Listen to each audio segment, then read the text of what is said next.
Small two-man Jap submarines carrying dual torpedo tubes were responsible for these two losses to our Pacific fleet.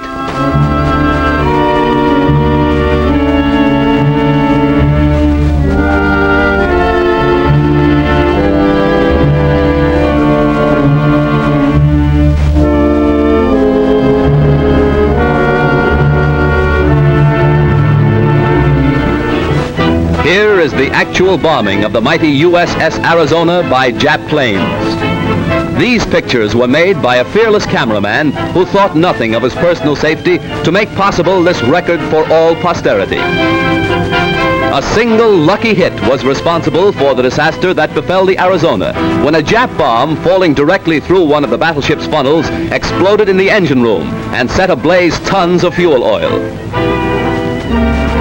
Dense black smoke billowed to the sky as the massive control tower began to keel over. The Arizona's courageous crew stuck to its guns until the very end. Here was displayed heroism that will live forever in the glorious annals and traditions of the American Navy.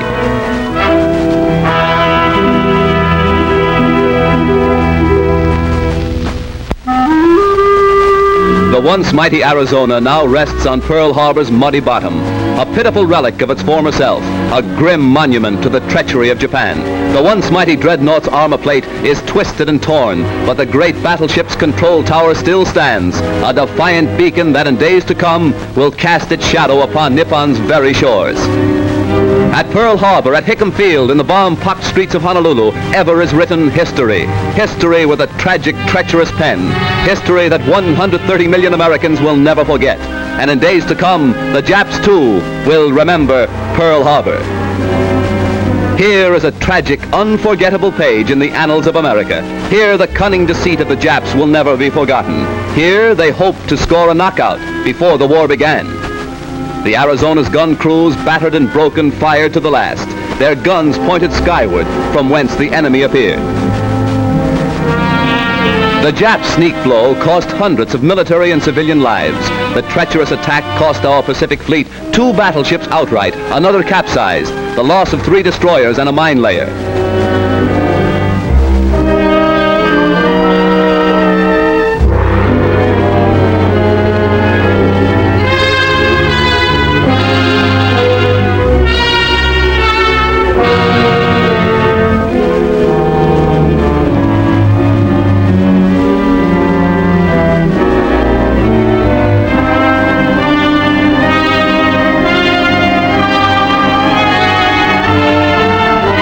While bombs were still bursting and flames still pouring from our shattered naval craft, a light United States cruiser valiantly moves out to join the fleet and avenge Pearl Harbor.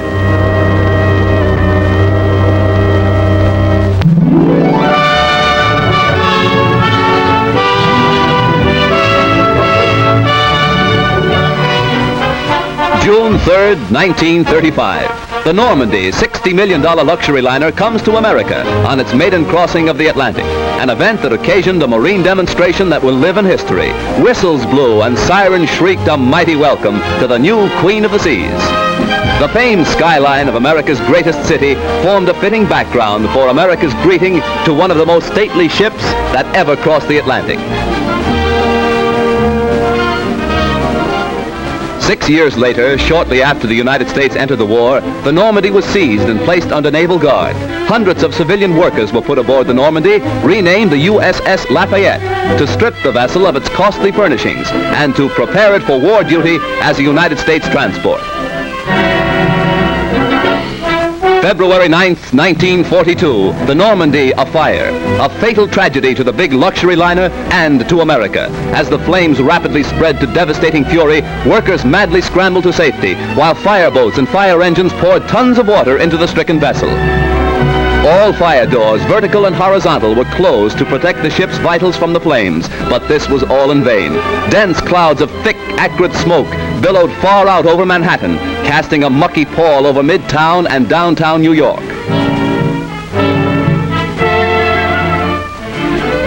While the blaze was at its height, hundreds of doctors, nurses, and first aid workers were rushed to the scene to remove the wounded and to administer first aid to scores overcome in their efforts to stem the fury of the spreading flames. Millions stood in awe when the Normandie first reached America on its triumphant maiden voyage. Again, millions line the New York and New Jersey shores to sadly observe the passing of the doomed and ill-fated ship. Rear Admiral Adolphus Andrews, Commandant of the 3rd Naval District, ordered all hands ashore to save the lives of those who were heroically battling to keep the huge liner upright. Hour after hour, tons of water were pumped into the Normandy, causing a bad list to port, as strong hawsers snapped and tugs strove to push the giant vessel close to the wharf.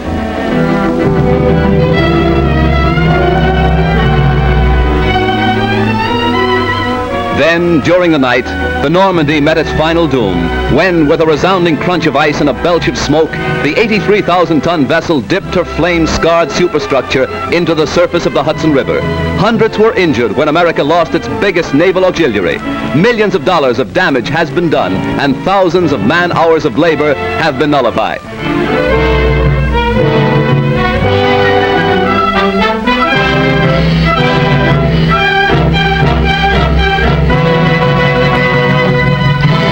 Accident or sabotage, the world may never know.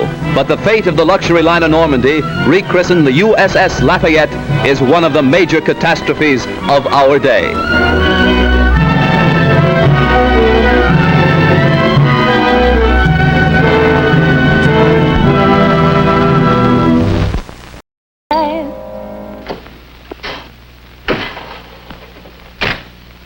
Away up high where bluebirds like to fly, a cozy little castle with 100 rooms or more. Oh dear, someday. With stars for windows, clouds for rugs, a rainbow for a door. I wish I just wish I had a decent kitchen.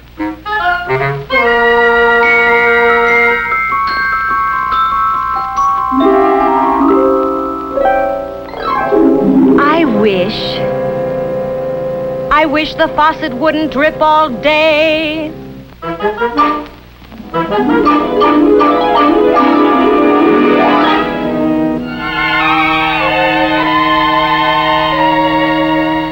I wish that refrigerator door would close and stay closed.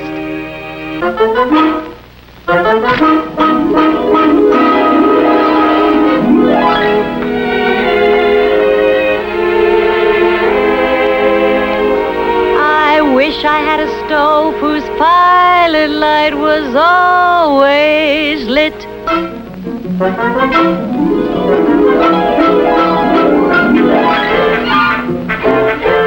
Furthermore, a kitchen phone at hand when friends call up to chat a bit.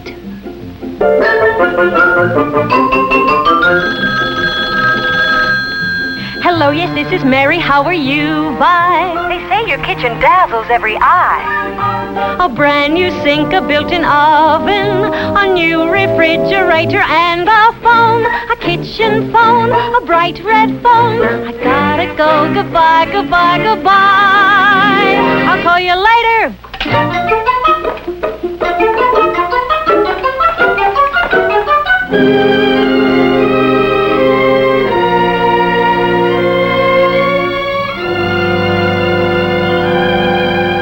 I wish my living room were all redone.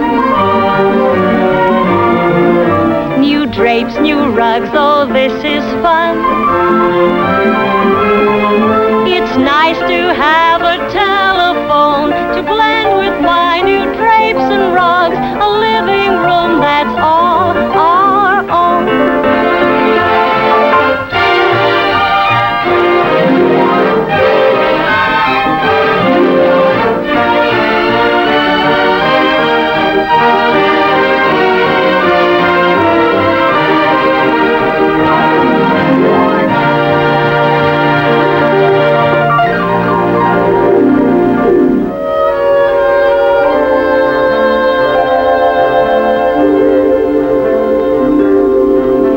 Bedroom should be changed completely too.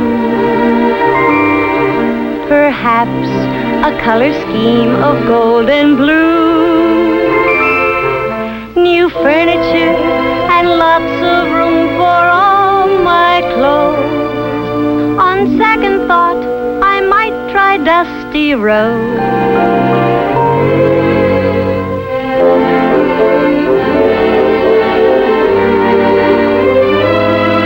A lady likes to have a chance to change her mind. I might like a yellow room with turquoise and white, and maybe a telephone that lights up at night. I wish I may, I wish I might.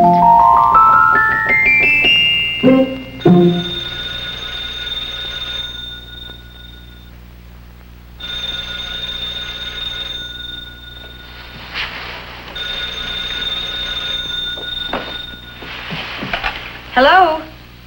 Hello? They hung up.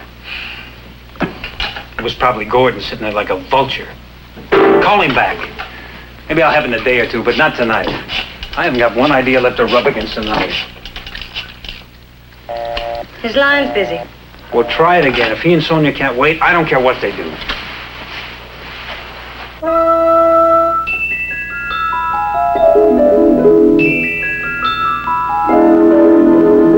Why don't we call him later? No. Now. All right.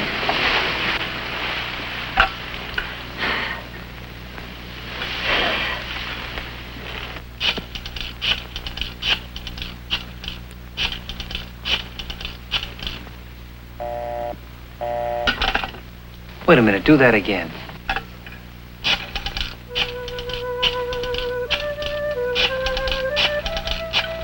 Yeah. Yeah. Why not? Yeah. Again. Do it again.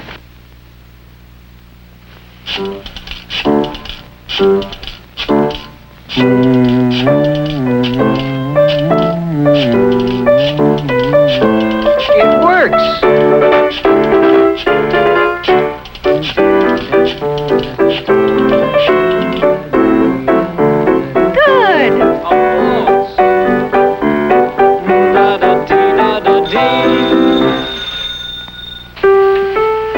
Hello?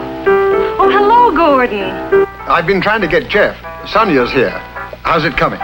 Wonderful. You want to hear something? You bet. I'll turn on the speakerphone. I want Sonia to hear it. Fine. Listen to this. I wish I had a castle in the sky, away up where the bluebirds fly. A castle with the sky full of bright shining stars, for windows, clouds for roofs, a rainbow for a door. I wish I had a castle in the sky where we could watch the world go by with silver from the moonlight and gold from the sun. In our own, just our own, wishing castle in the sky.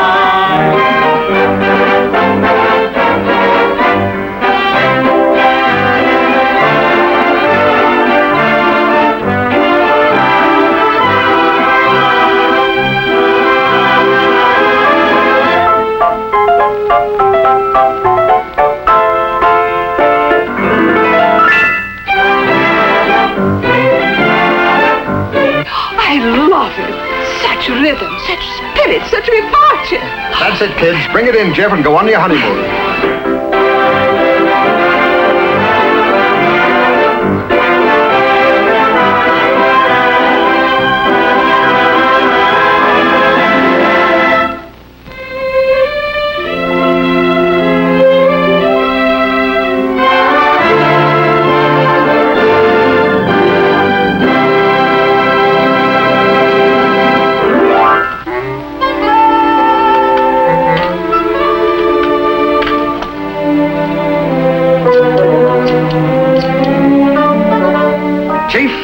This is Wilbur.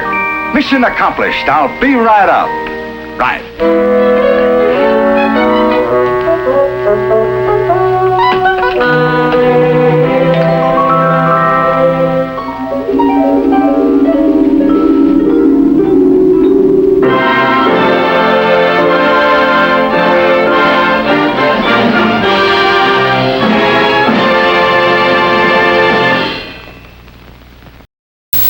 Well, because folks have to go to stores to buy my stuff. So? So, in these stores, there can be as many as 3,000 different food items that are just itching to latch on a part of their food money, including a few other brands of baked goods.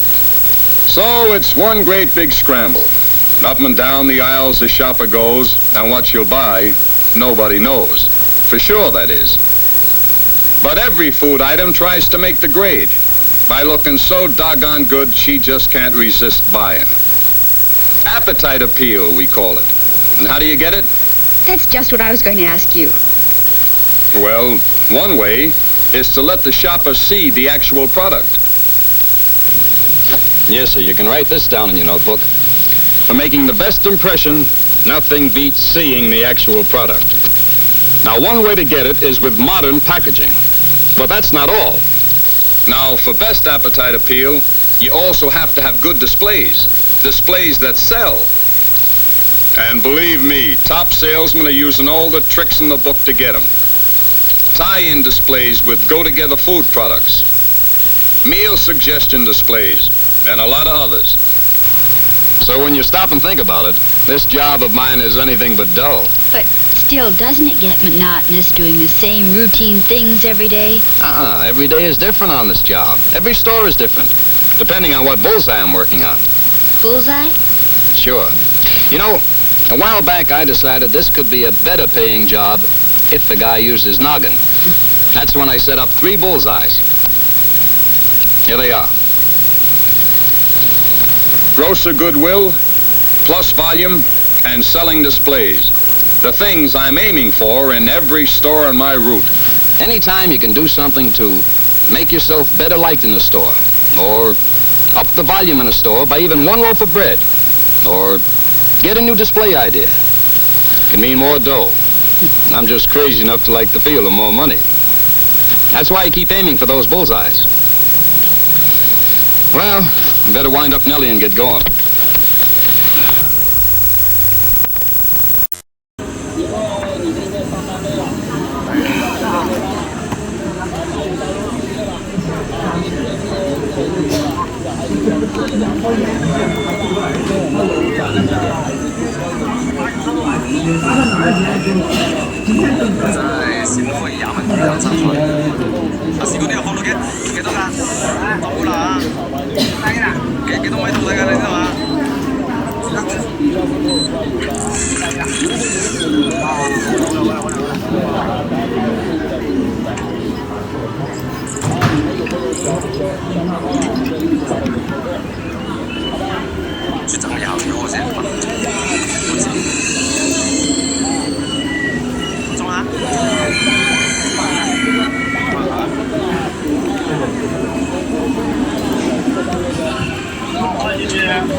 嗰條係大嘴賓雕嚟喎，嗰條。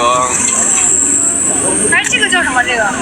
石番薯，番薯哇！呢個真雕都靚喎，呢個真雕。这是什么？这个？真雕啊！一條啊，2條真雕啊，海沟的真雕。哦，這條金絲棒。哦，這條最大。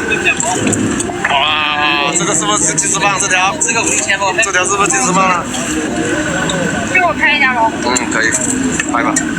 这现在才算已经带很多了。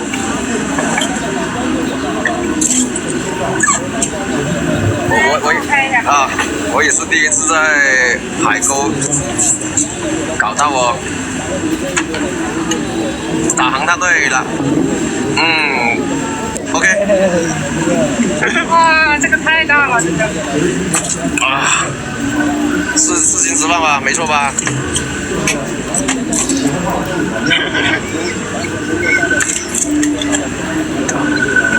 開始錄像。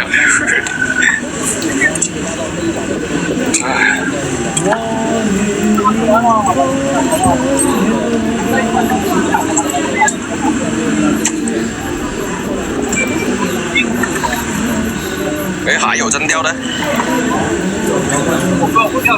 啊，金丝棒。这条有多大？多大？算10条没有？这条？没有。这条。哦，下面那条啊，也没有。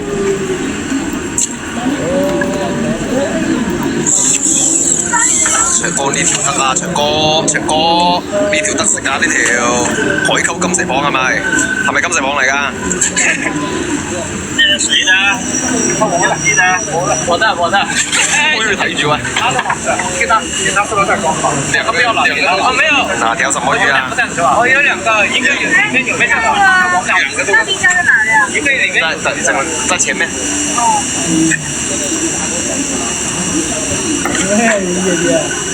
在海沟啊，在海沟啊。那个叫什么鱼啊？哪个？蓝色的叫什么？这个。鬼头刀啊。鬼头刀好吃吗？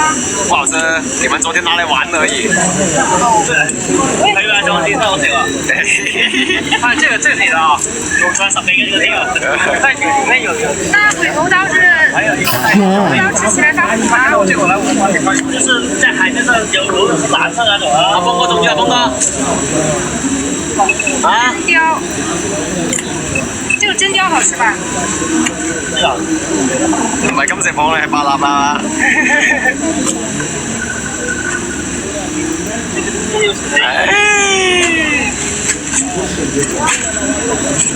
好多油錐啊，好多鰻魚啊。OK， 執埋嗰啲入嚟啊！中魚定係咩啊？中魚定掛線啊？有啲魚仔。如果唔得嘅，一陣就移過去佢哋嗰邊少少噶啦。好，纏住了，纏線了。哦，有魚，放鬆先，食指雕。來了嗎？指雕？對啊。放手。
We in America are immigrants, or the children of immigrants.